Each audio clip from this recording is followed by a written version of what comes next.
৪৮ ঘণ্টা অবরোধের প্রথম দিনে রাজধানীতে বাসে অগ্নিসংযোগের ঘটনা ঘটেছে।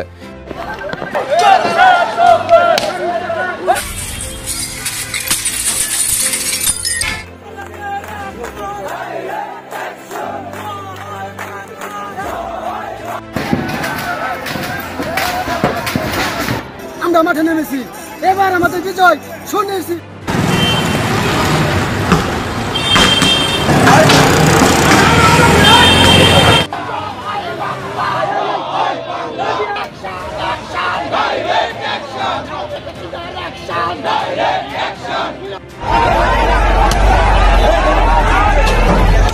শেখ হাসিনা রে আমরা চাই, শেখ হাসিনা আছে, শেখ হাসিনা থাকবে।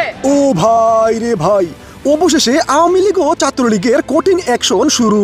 শেখ হাসিনার আহ্বানে সারা দেশ জুড়ে চলছে আওয়ামী লীগের অসহযোগ আন্দোলন। অবশেষে রাজশাহী, ময়মনসিংহ, গাজীপুর, নোয়াখালী, নারায়ণগঞ্জ, খুলনা, গাইবান্ধা, পলাশবাড়ি সব জায়গায় চলছে সর্বাত্মক অবরোধ। হরতাল না মানার কারণে গাড়ি ভাঙচুর সহ দেওয়া হচ্ছে আগুন।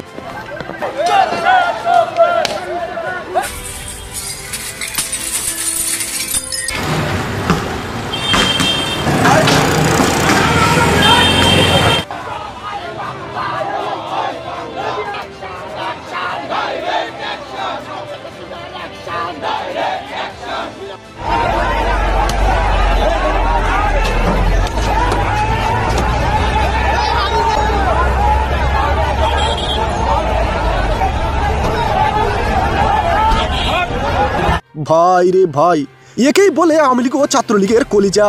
সারা দেশ জুড়ে যেসব জায়গায় তারা তাণ্ডব লীলা চালিয়েছে তা বেশ চোখে পড়ার মতোই। আওয়ামী লীগের ডাকা হরতালে কিছু কিছু জায়গায় চলছে না দূরপাল্লার গাড়ি। প্রিয় ভিউয়ার্স, আওয়ামী লীগ ঠিক কি তা এবার হারে হারে টের পাবে ইউনূস প্রশাসন।